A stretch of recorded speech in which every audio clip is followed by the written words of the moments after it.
going on, guys? I hope you're having a great day out there. Guys, we're going to do a little shop video here. Couple of different reasons. Number one, it's 20 degrees outside. It's nasty, and I'm feeling under the weather. Haven't really got many videos out recently. I've been working a lot, but have a little time off here during Christmas.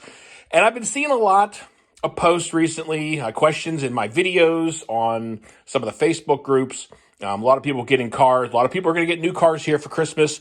And of course, first thing people ask is, I just got a new car. What should I do with it first? Well, a lot of people automatically want to start throwing upgrades and other things on. However, we're going to go over some of the top things that you really need to check first. Obviously, this video is going to be a little bit more for the noobs out there that are just getting into the hobby. And if you are, welcome to the hobby. Tons of fun. But I know the first thing you would do is start buying all those shiny parts for cars and stuff. And trust me, we all do. And we all especially find the things that we really need to upgrade. However, when you first get that car, there are definitely some key things that you need to go over first before worrying about those shiny parts to make sure that you don't have a bad time. And this video relates to, doesn't matter what brand you buy, Arma, Corrali, Draxus, Techno, doesn't matter, guys. All the cars, especially when you're buying them RTR. Now, if you're buying something like a Techno, the ET48 2.0, or one of these cars that are a kit car that you build from scratch, you get to build it yourself. So you know it's 100% and it's right from the start. However, most of the cars we all get are all the RTRs. You get them out of the box, you throw some batteries in them, and you go out there and rip them. Problem is, too many people chuck the batteries in there, go out there and rip them, and start wondering why they have issues right off the bat and things aren't working quite right because it was made to factory, things weren't checked, fluids weren't filled, and you're going to run into problems. All right, so the first thing you want to do when you get that thing out of the box, easy thing, go over all your wheel nuts. Make sure these things are nice and tight. Most of the manufacturers include the wrench with them. They're 17 millimeter. Go ahead and snug that thing down nice and tight because if you don't, wheel nut will start to loosen up or fall off. You're going to strip your hex dot inside your wheel, and now you got a bad wheel and you got to order a whole nother set. So go over all your wheel nuts first thing. Make sure all those things are nice and tight. After that, the next thing I highly suggest, going over all of your main screws, making sure all your shock tower bolts are nice and tight. Make sure that all of your motor mount bolts are nice and tight. Everything you can see, it's either 1.5 millimeter, 2 millimeter, or 2.5 millimeter. Go over all those things and make sure they are snug because a lot of times they are just barely tight in there.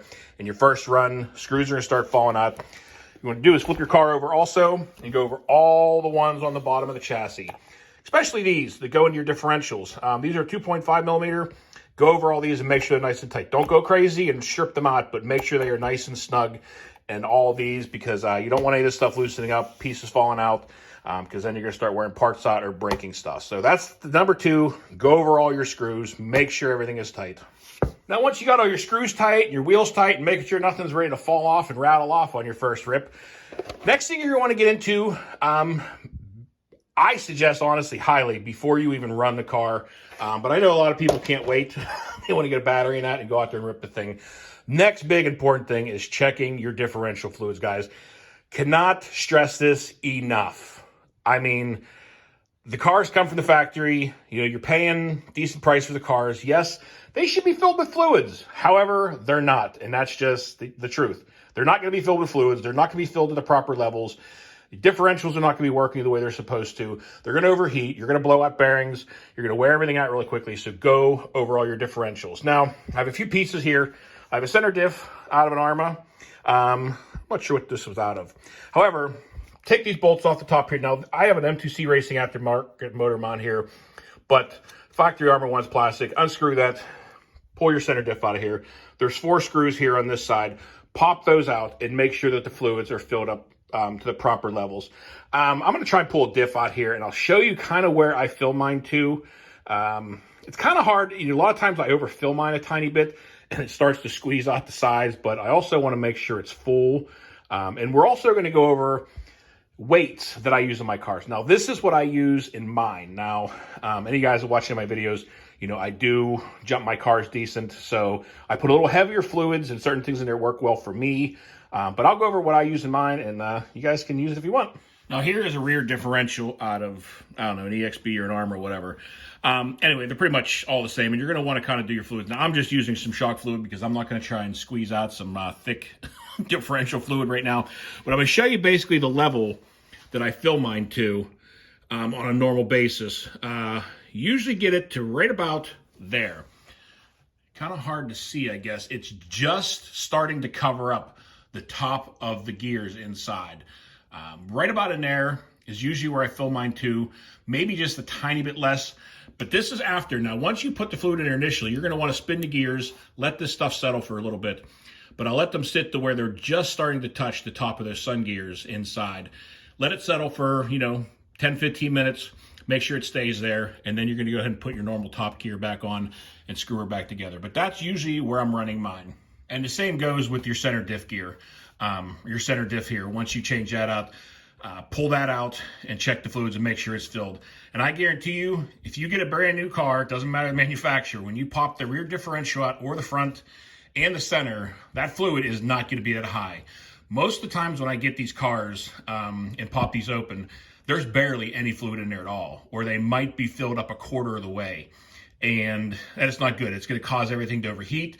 It's going to cause your disc not to work properly. You're going to be getting a lot of ballooning. So definitely check over all your diffs. There's lots of videos out there as far as how to remove them. We're not going to get into that part. I have some other videos in my series here on doing differentials, but this video is just kind of going over the things that you need to make sure when you get a new car, especially this Christmas, you go over the important stuff before you go out there, rip the thing, and start breaking stuff or having issues. All right, so now that you got all your differentials filled up with their fluids properly and everything's working the way it is supposed to, the next big thing I highly suggest or shimming your differentials. Now, there's some videos out there. I have some on my pages here also that get into in depth a little bit more on shimming. But what you're wanting to do, and the idea behind shimming, is whenever you get the car, and this is it with no shims in it at all, this is just stock differential here in this case, is, everything spins. However, you get this play from side to side. Now, some cars are worse than others. This one actually isn't too bad stock, but you'll get the play. Whenever you move this thing from on either side, you'll feel this play of this whole thing kind of moving this, up and down or side to side. The idea of the shimming is putting a shim, which in with your cars, with the RTRs. Now, these aren't the proper ones. I oddly enough, cannot find an Arma shim right now, but they're basically the same thing, just a tiny bit bigger.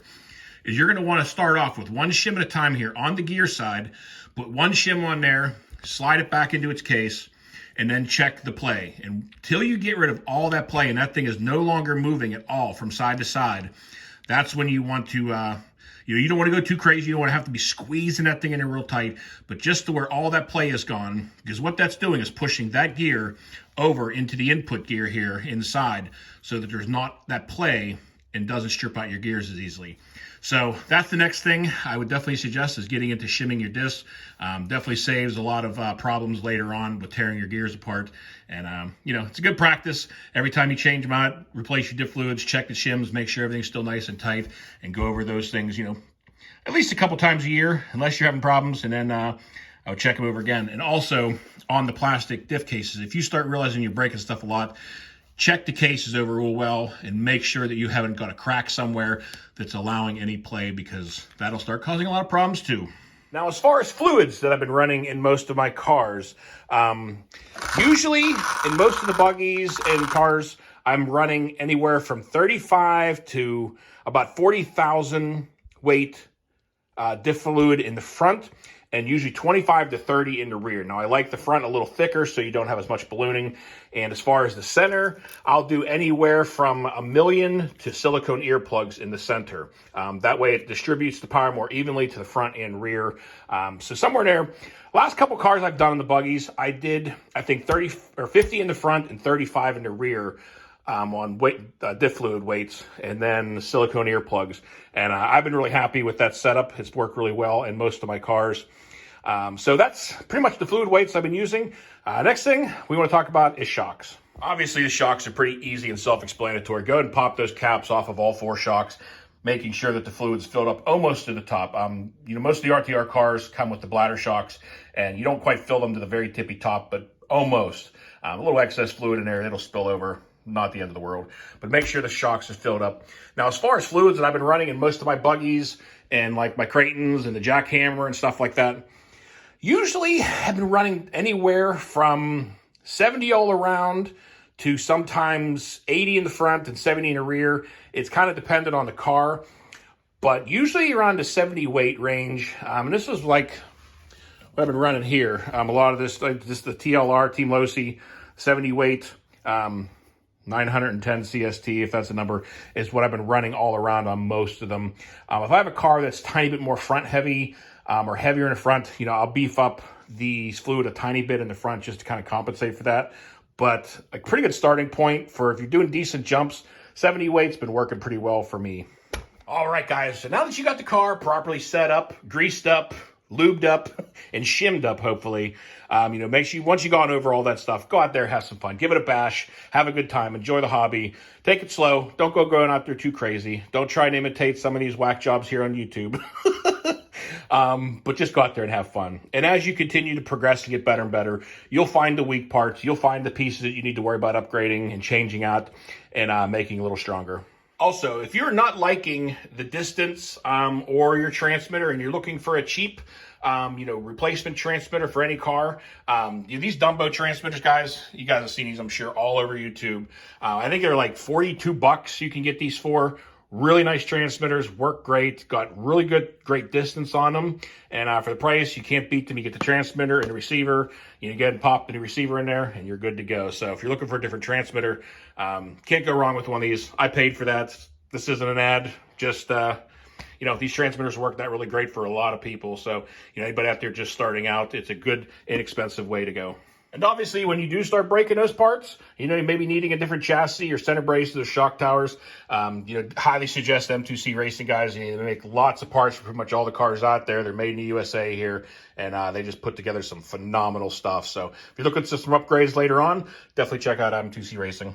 But anyway, guys, that's going to do it for the video today. Hopefully, I start feeling better. The weather gets a tiny bit better, and we can go out for a bash here soon. I know it's been a while. I apologize, guys, but they will be coming back. Just been busy and a lot of stuff going on, but there'll be more to come. I hope you guys enjoyed the video today, and I hope it's helpful to somebody. But that's going to do it for today. So until next time, y'all be safe. Be careful out there. Peace out, everybody.